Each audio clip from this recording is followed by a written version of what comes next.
Welcome into another episode of Locked On Phillies. The Phils have started the second half of their regular season schedule. How do they grade out on their first half? We'll break it down on today's episode.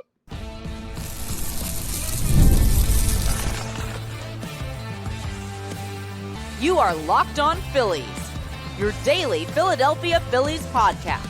Part of the Locked On Podcast Network, your team every day. Yes, this is Locked On Phillies. I'm your host, Connor Thomas. Thank you so much for joining us today. We come to you as part of the Locked On Podcast Network, your team every day. You may know me from some of my other work in the sports talk space. I've been on air over at 97.5 The Fanatic for over 5 years. I've been a credentialed Philadelphia Phillies media member for 4 seasons, and this is now my 4th year as the host of Locked On Phillies. We're available wherever you get your podcasts, and if you're listening to us in podcast form, make sure you rate and review. I appreciate that very much, and you can also watch the show on YouTube. Just look up Locked On Phillies. If you do that, hit that subscribe button on the Locked On Phillies YouTube channel. It's free and easy to do that, and it gets you notifications when new episodes are posted.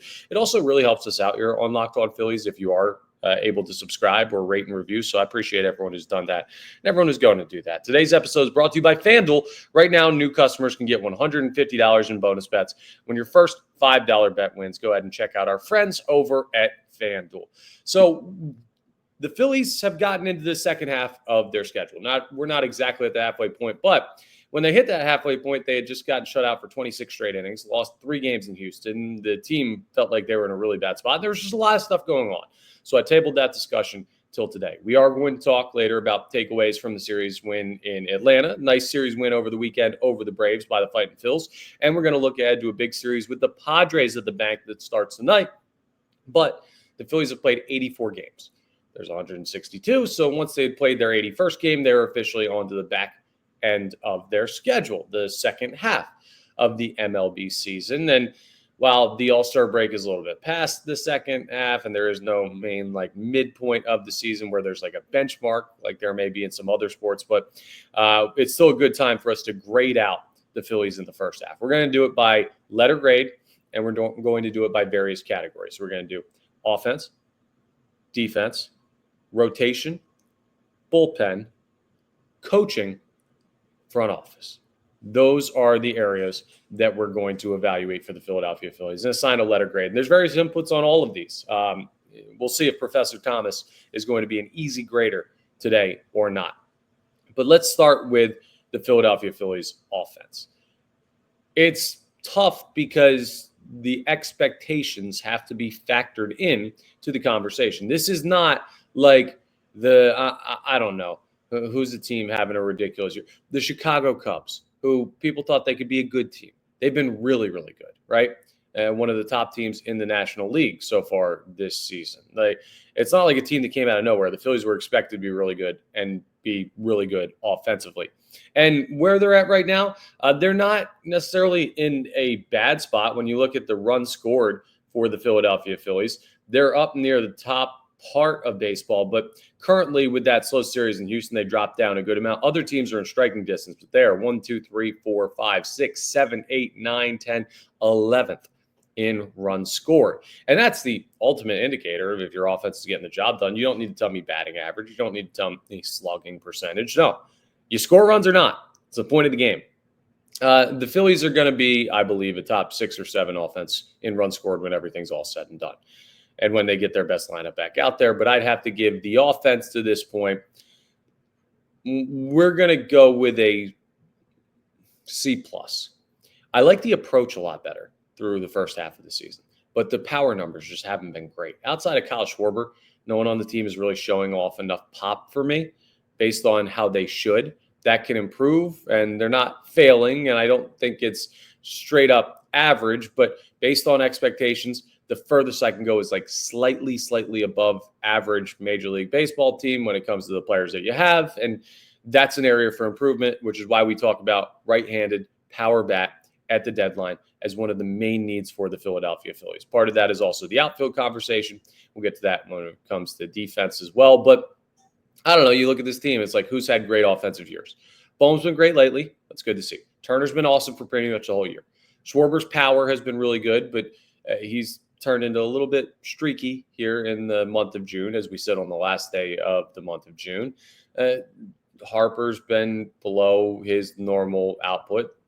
JT, Kepler, like there are guys just not cutting it. Then when you look at the Marsh Rojas thing, Weston Wilson, like I could go through all these names. The offense hasn't been plus. So giving them a C+ for the offense. Let's go to the defense next. And I'm actually, you know what? I'm going to give the Phillies a B+ defensively. You might say, wow, Connor, that's way too high. This isn't a good defensive baseball team. Ask yourself, who's really costing this team defensively this year?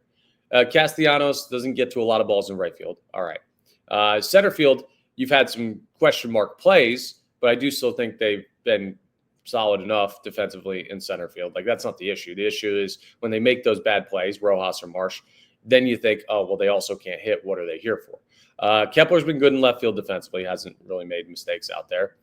Harper, when available at first, has been fine. Stott's always going to be good at second. Bowman's been solid at third. JT's still a good defensive catcher. The pitching staff can field their position. And Trey Turner has had some mishaps at shortstop, but it hasn't been as glaring, at least to me, as it has been in past years. It's just with how much he's getting paid, that bothers you. But I'm going to go B+ for the Philadelphia Phillies defensively. They're not an A defensive team, but defense hasn't killed them this year, in my opinion. You can tell me, by the way, in the comments if I'm off base on any of these, if I've got someone graded too high or like a facet of the game graded too high or graded too low. But C+ offense, B+ defense, rotation, A+. I'd give them higher if I could. They've been unbelievable. Like, this is as good as you could have expected from the Philadelphia Phillies rotation. I know, Aaron Nola's hurt and he wasn't good I don't even care. It's as a unit, they're unbelievable. Ranger Suarez was awesome yesterday. We're going to talk about that coming up when we get through our takeaways on the Brave series. Starting rotation is A+. They're going to continue to be A+. They're the strength of this team. They're one of the great strengths in Major League Baseball is the Phillies starting rotation. Bullpen. Where do we even begin? I can't give them a failing grade because the team is still winning, right? And they do have a couple pieces of guys that could be usable in the postseason in big spots. Kerkering has had his moments where he's looked good. Strahm has looked shaky, but he hasn't killed you. Romano has looked really, really bad, and he has looked really, really good. I'm going to give them a D- in the bullpen, just barely above failing, right? A lot of places won't pass you with like straight Ds and everything like that, talking college and whatever, high school. So not good enough. That is why it's the number one need for the Philadelphia Phillies. The bullpen needs to be better. I can say it every single day, and it'll still be right until July 31st when we see what this team has done at the trade deadline. But that's our first one where it's just like that's a well below average grade. They deserve it. That's the weakest unit on this team. Now let's go to the coaching. This is going to be an interesting conversation because what do you evaluate? Do you just look at wins? Because if you just look at wins and winning percentage, well, the Philadelphia Phillies have the fourth most wins in all of baseball, fourth highest winning percentage in all of baseball. So does Rob Thompson get a grade reflective of how the team wins, or do you evaluate deeper? Well, we're going to evaluate deeper. And you know what? A month ago, I probably would have given him like a B+, right? Now, I'm going to drop that down to a B-, maybe even like C+ territory for Rob Thompson. I know some of you who think I'm just a Phillies homer might have just passed out by me giving that grade. But here's the thing. Even though the team's winning, Max Kepler frustrated, voicing that to the media. Castellanos blowing up, the whole deal with like sitting him and the defensive replacements. There have been some rumblings recently from the Phillies clubhouse of a little bit of frustration, a little bit of unease. And I don't know if part of that's pressure of the year and knowing this is probably the last ride with this core of players. I don't know if there's something deeper going on there. I'm not hitting the panic button on the Phillies locker room by any stretch of the imagination. But what I am doing is saying, hey, that's something to keep a side eye on. And that's directly under the manager whose main asset to this team has been he steadies the ship, right? He makes sure everybody's copacetic, right? That's what we're looking for from him. And you've seen some rumblings this year for the first time in the tenure of Rob Thompson. So we'll go B- for Rob Thompson. His team's winning. He's getting the job done as far as the win-loss column is concerned through the first half of the season. But he's got some red flags to keep an eye on when it comes to how the clubhouse is handling things. And as always, with every manager, there are going to be questionable moves here and there. I think he's actually done a solid job of balancing the lineup out with the various stuff the Phillies have had to deal with this year. He can only use the players at his disposal, and I think he's done a good enough job of that. But that I may not be able to say for our final one, which is the front office. And I've got to give Dave Dombrowski a C- is what I'm going to give him. I'm going to give him a below average grade for the first half of the season for a couple of reasons, right? Jordan Romano has not been good enough to be a single replacement to losing both Carlos Estevez and Jeff Hoffman. He's been all right. He hasn't been that good, right? So that's an issue. You let those two guys walk. The bullpen was good last year. It has not been good this year. That's on Dombrowski.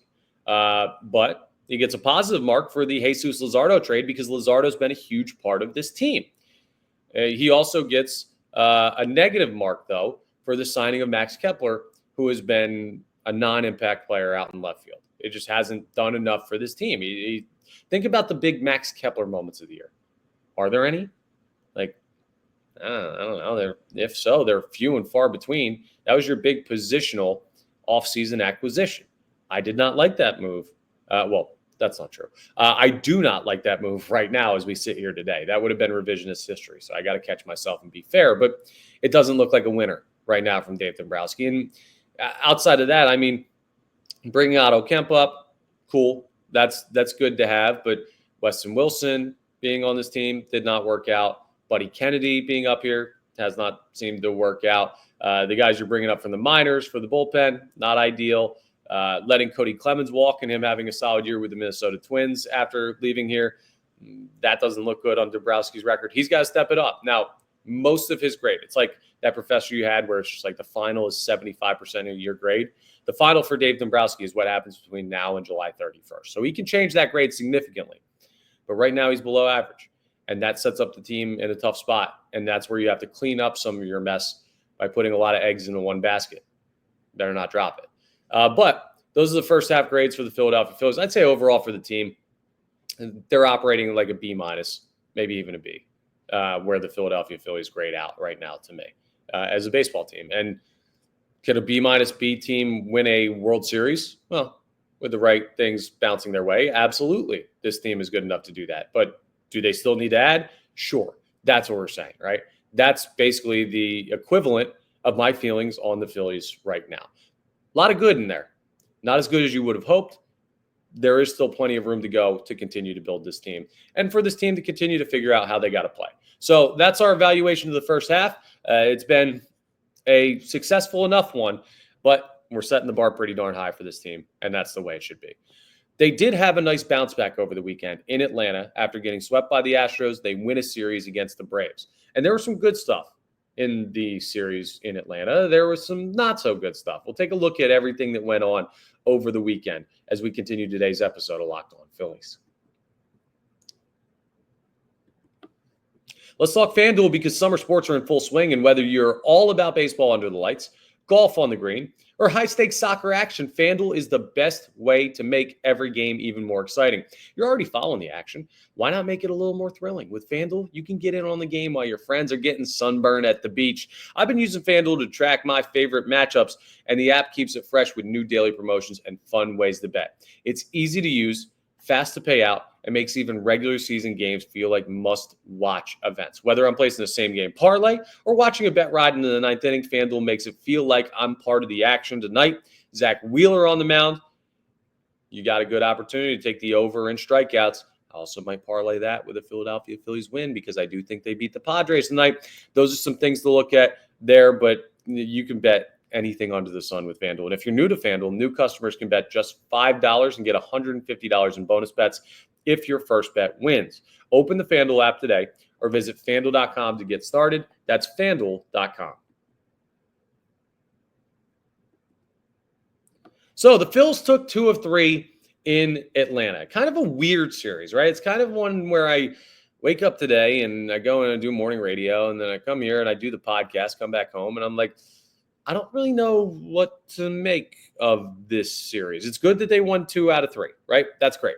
And Friday night was awesome. They scored 13. They shut out the Braves. They scored all those runs that they saved from the series with the Houston Astros, right? They scored 1 over 3 games and then scored 13 in 3 innings. Because why the heck would they not? I don't even know, man. But we'll take it. Don't look a gift horse in the mouth is an expression for a reason. I'm not truly sure where that came from, but you understand the sentiment. You get something good, don't question it. But that was really good to see. You had Otto Kemp hit his first career major league home run. Maybe he shows off a little bit more pop now that he's gotten the first one, comes back to the bank, a little bit better of a hitter's ballpark. And I don't know, man. Like, I'm not putting too much on the shoulders of Otto Kemp because he's a rookie. But it was good to see that. It was good to see in a bullpen game, you got a shutout performance against the Braves after a long rain delay. Mick Gable doesn't throw, so you go entire bullpen game. That was huge. So I know I've been critical of the bullpen, as has everybody this year. That was a big-time performance. But then I see Jordan Romano give up an absolute nuke of a grand slam to Sean Murphy to put the game out of reach on Saturday. The Phillies lost 6-1, and I'm like, yeah, but high leverage spot, bring in that guy. Give up a granny, like those are the ones that make you think, okay, you can survive this bullpen for the time being in the regular season, but in the postseason, you don't feel good about them in big spots. And that's what needs to change ahead of July 31st, right? So you saw that. You saw good, you saw bad. That's kind of what the bullpen's been all year. You need more consistency. You need a higher ceiling. Starting pitching was pretty awesome the whole way, honestly, and Ranger was unbelievable yesterday. Ranger Suarez, his 10th consecutive quality start. Is he the second best pitcher on the Phillies right now? Is he the best pitcher on the Phillies right now? His ERA is 2 even. Like, yeah, that's unbelievable what he's doing. He should probably get an all-star nod. And he's just going to continue to keep doing this as long as he's healthy. And that's the key now, is just like, how do we manage Ranger to make sure this is the guy that we have in the postseason? But he was really, really good. I don't know. You win a tight game yesterday that the offense wasn't all that productive. You lose a game where the offense wasn't all that productive on Saturday, and the bullpen kind of cost you that one a little bit. And then you have a 13-0 win in there where the offense completely exploded. It's just like, can this baseball team play a consistent style? Can they win consistently in a way that we can say, okay, well, this is who this team is? I don't know. I did a Saturday radio show, right? And on 97.5 The Fanatic over the weekend. I'm like, my main topic was who really is this Phillies team? Like, who are they? Are they the 13-0 beat the Braves team? Are they the get shut out for 2 and like most of a third game against the Astros? They're somewhere in between of those two things, but like, what end of the spectrum do they lie on? And the other thing with the Braves series, I don't know if we're here yet. And I don't want to put my foot in my mouth because, again, we just gave out halfway grades, right? First half grades for the Phillies. So clearly there's a lot of baseball still to play. And the Braves at 10.5 games back in the National League East are by no means statistically eliminated from contention.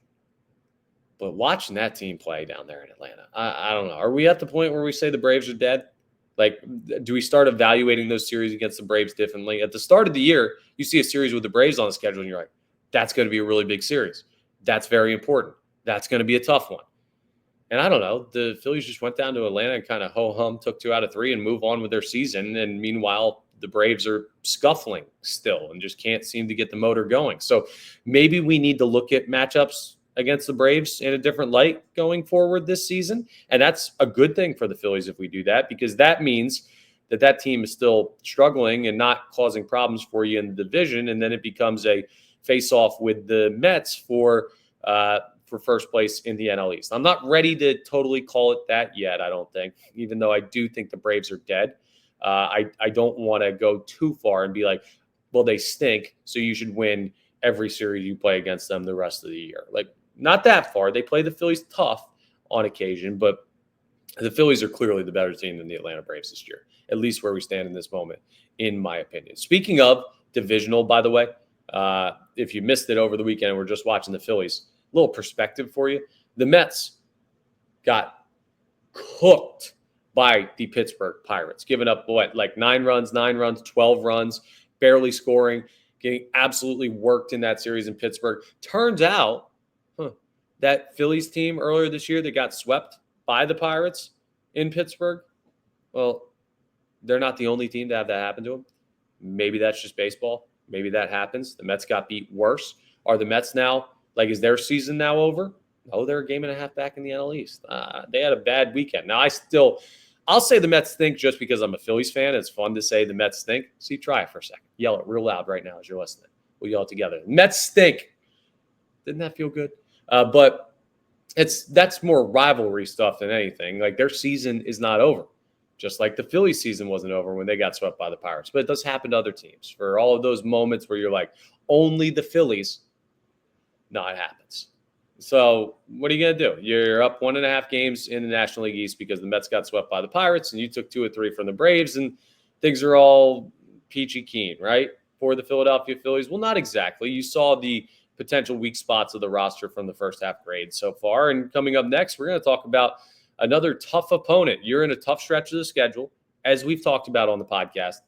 The road ain't getting easier, even though the Phils are coming back home. The San Diego Padres are in town.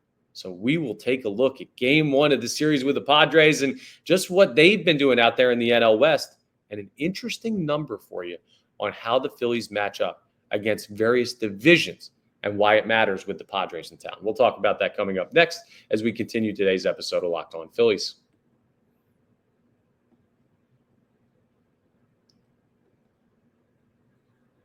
Phil's Padres, Citizens Bank Park, game 1 tonight, 6:35 p.m. It is 10 minutes earlier.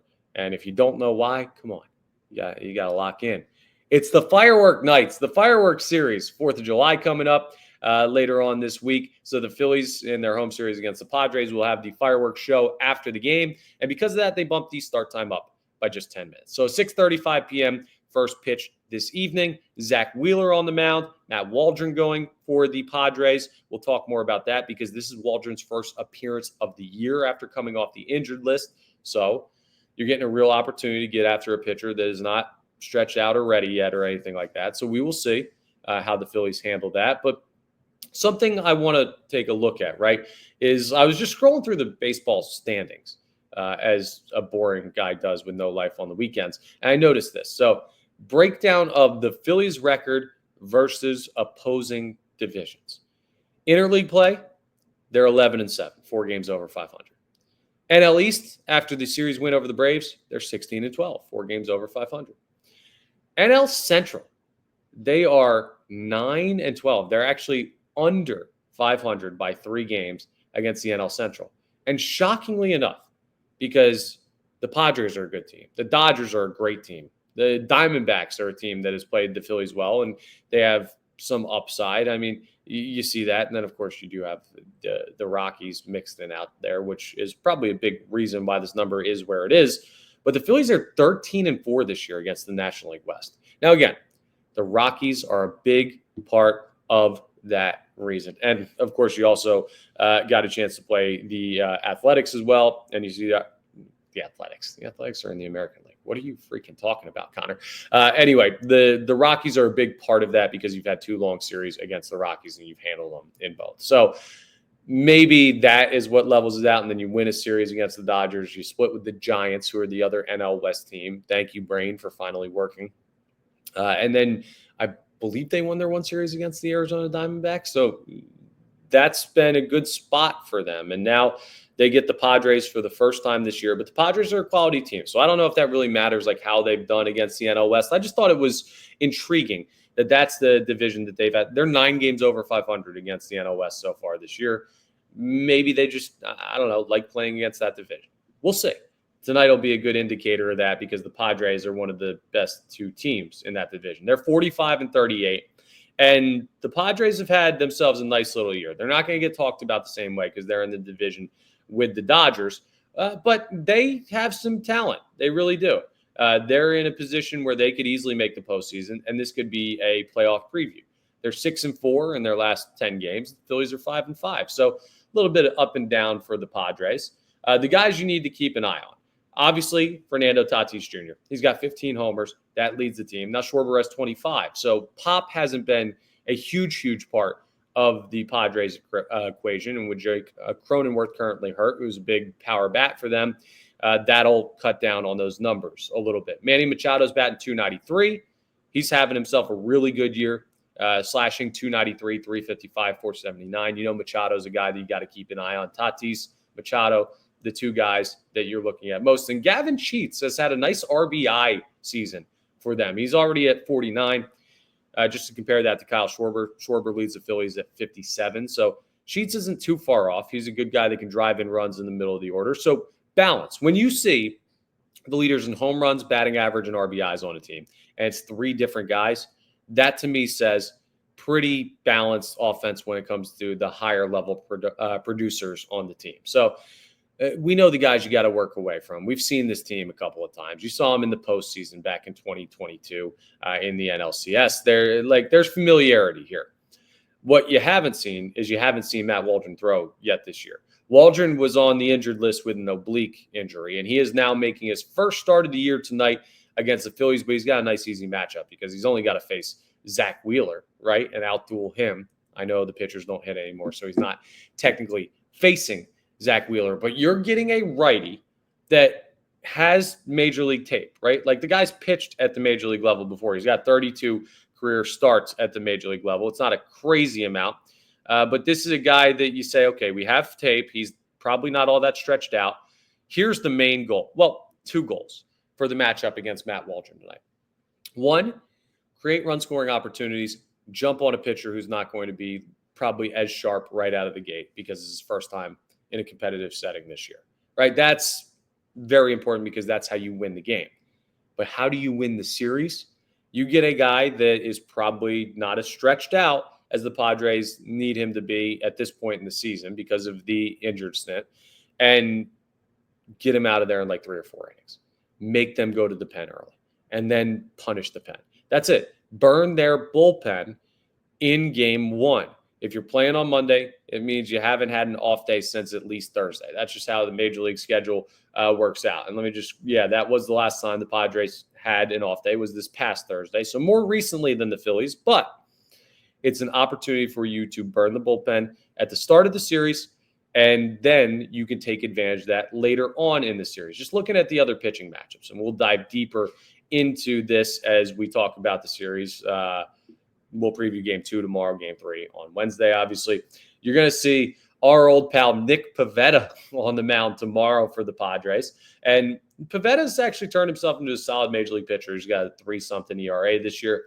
And then the series finale is going to be Dylan Cease, who the name would say, oh, that's a really good pitcher. He has not had a great year out there for the San Diego Padres, but still know that he can go out there and throw a gem any given day. He is still Dylan Cease. He just hasn't been the best version of Dylan Cease. So if you're going to get off to a good start, right, this is the game to do it. This is the most gettable pitcher you're going to see. And righty and Dylan Cease, you got some opportunities there to take a look at that.